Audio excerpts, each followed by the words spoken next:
Avertissement. L'émission qui suit est une émission payée par ses commanditaires. Les propos tenus sont ceux des intervenants participant à l'émission et ne reflètent pas nécessairement les opinions des employés et administrateurs de VIA 95 FM. Bienvenue à l'émission Deux gars, une Bible.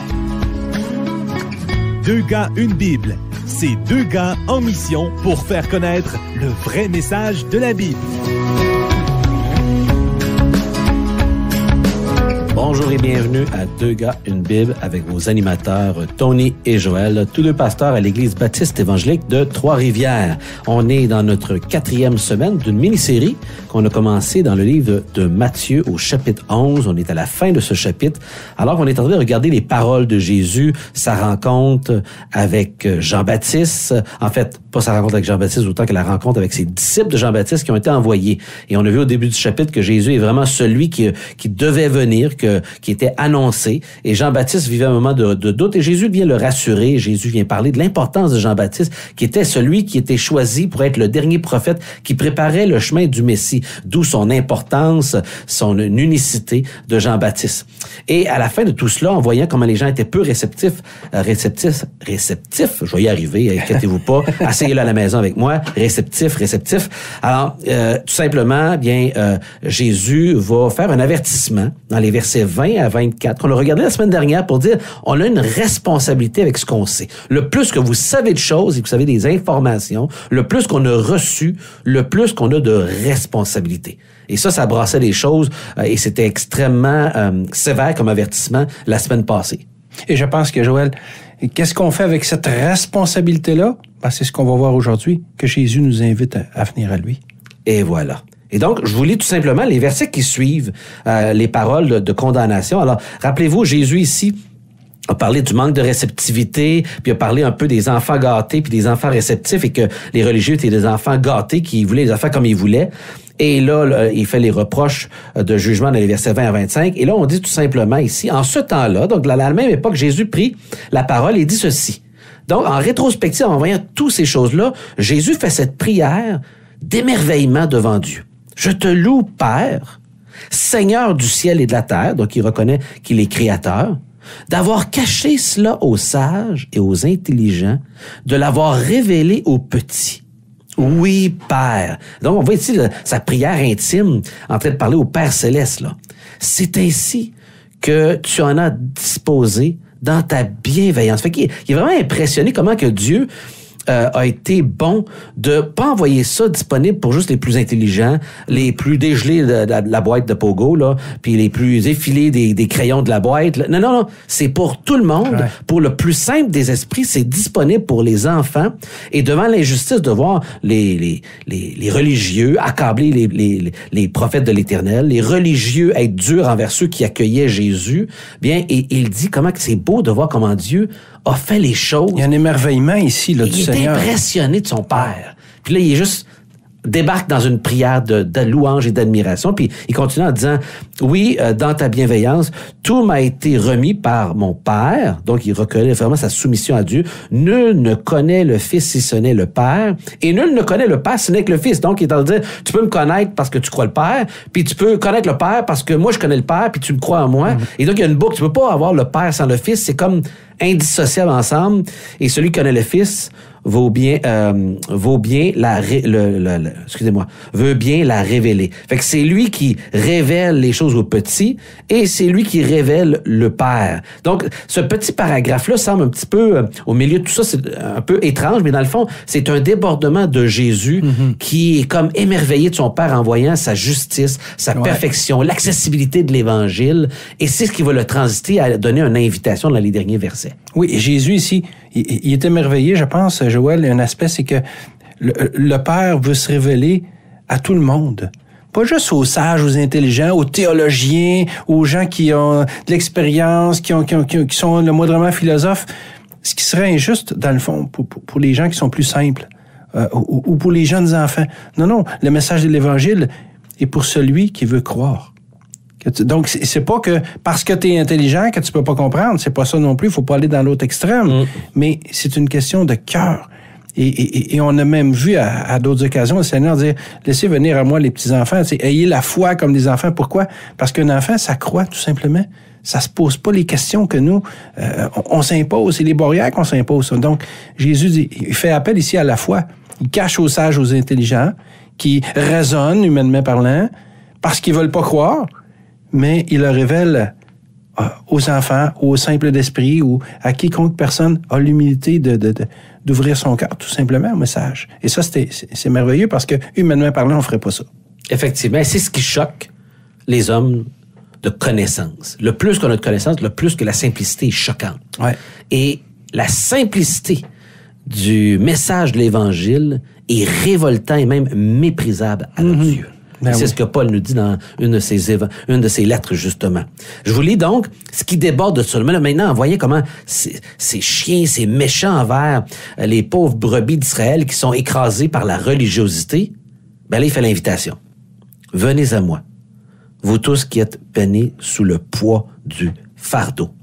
Et moi, je vous donnerai du repos. Prenez sur vous mon joug et mettez-vous à mon école, donc apprenez de moi, car moi je suis doux et humble de cœur, et vous trouverez le repos de vos âmes. Oui, mon joug est facile à porter, et mon fardeau y est léger. Et peut-être une des premières questions qu'on aurait à se poser, Tony, c'est quoi un joug? C'est une bonne question. C'est pas un mot qu'on est habitué d'utiliser ben aujourd'hui, mais un joug, c'était cette pièce de bois qu'on mettait à l'époque, et même jusqu'à une époque assez récente, là, pour mettre deux bœufs ensemble, qu'on leur mettait sur le cou, on les attelait ensemble pour qu'ils travaillent ensemble. Mais c'était une grosse pièce de bois massive, lourde, contraignante. Et Jésus prend cette image-là pour dire que il veut pas mettre un joug, donc quelque chose de pesant, de rugueux sur nous, un joug religieux, au contraire. Il veut qu'on entre dans une intimité profonde avec lui, et ça va faire toute la différence, là. Effectivement, parce que plus tard, justement, il va en parler dans Luc 11, verset 46. Il va parler de comment que les malheurs a aussi aux docteurs de la loi, parce que vous chargez, vous mettez un joug sur les hommes de fardeau difficile à porter. Et là, il mettait le doigt sur le problème de la religion de l'époque. Ouais. Et c'est donc ce joug-là auquel il fait allusion à un public juif désabusé par la religion et dont on pensait que les gens très instruits, c'est eux autres importants, les autres un petit peu, fermez-vous là, faites-nous confiance, écoutez-nous, puis taisez-vous, puis posez pas trop de questions. Exact. Puis au début du verset, du verset 28, Jésus leur dit, « Venez à moi ». Il dit pas, allez vous réfugier dans une religion, étudier des livres de théologie. Jésus ne les invite pas à aller quelque part, mais à venir à lui. À une personne. À lui, à l'intimité de Jésus, à connecter avec son cœur, avec la pensée qu'il a, avec son amour pour les hommes. La parole de Dieu nous dit que Dieu prouve son amour envers nous parce que lorsque nous étions encore des pécheurs, Christ est mort pour nous. Et c'est ça que Jésus veut nous révéler. Il dit, venez à moi. Ça, c'est important. Il nous invite à aller à lui, pas à un esprit religieux, pas à une connaissance théologique quelconque, mais à une personne. Ça, c'est vraiment important. Sur cette question-là qu'on a à l'émission, le vrai message de la Bible, là, c'est pas la religion. Non. C'est une personne. Le vrai message de la Bible, c'est une personne, pas une religion. C'est pour ça que vous nous entendez jamais dire « aller à l'église », à moins que tu veux aller te réunir avec des croyants. Dans un endroit où les croyants se réunissent. C'est ça. Mais c'est pas ça qui te sauve. Non. C'est Jésus qui te sauve. Exact. Jésus est le seul nom par lequel un être humain peut être sauvé. Jésus est le centre de tout le message de la Bible. C'est une personne et non une religion ou une chose. D'ailleurs, il dit, venez à moi, vous tous, donc l'appel est lancé à tous, qui êtes accablés sous le poids d'un lourd fardeau. Alors, ce fardeau-là peut être un fardeau religieux, Joël. Oui. Alors, je suis quelqu'un de religieux, j'essaie de bien faire ma religion, mais j'y arrive pas, l'autre est toujours meilleur que moi, je me sens coupable parce que, ou parce que je fais pas de religion, mais je suis pris dans toutes sortes d'affaires, la vie est pas toujours facile, on fait pas toujours les bons choix qui nous amènent toutes sortes de conséquences, mais peu importe. Jésus dit, qui que tu sois, viens à moi. Puis moi, je te mettrai pas un joug léger sur toi. Au contraire, je vous donnerai du repos. Tout à fait. Puis quand il parlait ici, vous qui êtes peiné, qui est chargé. C'est ce qu'on utilisait pour décrire, par exemple, quelqu'un qui était sous-mort, qui n'arrive pas à tenir debout. Ou ce que le poids de la vie, de tes blessures, de l'accumulation des abus de d'autres sur toi, la pression de la vie, du travail, de la performance, tout ça te met sur le bord, d'écraser à terre comme un homme sous qui arrive plus à se tenir debout. C'est ça, être peiné, être chargé, accablé. Donc, il parle à des gens vraiment désabusés, qui se sentent seuls, qui sentent qu'on est juste en train de profiter d'eux autres, qui ont été abandonnés, reniés par des gens peut-être, rejetés parce qu'ils sont différents, méprisés pour votre orientation sexuelle, méprisés pour vos choix de carrière, méprisés que vous n'avez pas d'études ou que vous n'avez pas travaillé dans vos études, méprisés pour votre manière d'être, votre caractère. Peu importe, tous ces sentiments-là font partie de ce que c'est d'être peiné puis chargé des poids de la vie. Oui, tout à fait. Puis là, Jésus dit, prenez mon joug sur vous. Donc, pas le joug que la société nous impose, pas le joug que la performance nous impose, pas le joug que quoi que ce soit nous impose, mais le joug que Jésus, c'est-à-dire un joug doux et léger. Jésus, là, à la croix, il a tout fait. Il a tout accompli. Il a tout payé pour nos côtés spirituels, premièrement, pour le salut de notre âme. C'est ça l'Évangile. Mais l'Évangile, c'est aussi le joug de Jésus qui est comment vivre, comment marcher avec lui, comment être capable de lui donner nos soucis, nos peines. Comment dire à Jésus, j'ai un problème, Seigneur, ça va pas bien, voici qu'est-ce que... Et de déposer ça à ses pieds. C'est de ça que Jésus parle. Il veut pas nous mettre un joug religieux. Au contraire, il veut nous enlever le joug religieux pour nous faire vivre sa paix, son amour, sa passion pour nous, si on peut dire. Puis il veut qu'on connecte dans une pleine intimité avec lui. C'est ça le joug que Jésus nous invite à avoir, quelque chose de léger qui nous fait respirer, qui nous donne un bien-être. Et lui, son joug, il nous le propose parce qu'il dit il est aisé, il est facile, il est bienveillant, contrairement aux autres. Et le résultat promis, c'est qu'il va y avoir un repos de l'âme. Ça, c'est le résultat promis. Un repos de l'âme. S'il y a bien une chose que les gens cherchent présentement, là, partout autour, là, c'est de trouver le repos intérieur, où ce que là, t'as plus d'inquiétude, où ce que là, t'as plus de peur, t'as plus d'appréhension, où ce que là, ton âme peut juste se reposer, alors que même quand on prend des jours de repos, on est accablé de toute la liste à faire demain. On est accablé de tous les gens qui faudrait régler une relation, de quelqu'un qui est frustré contre nous, comment qu'on est inquiété par les décisions de ce monde, par les guerres qui se passent d'un bord puis de l'autre, les gouvernements qui ont sent de l'injustice. Ouais. Tout ça là, enlève le repos de l'âme.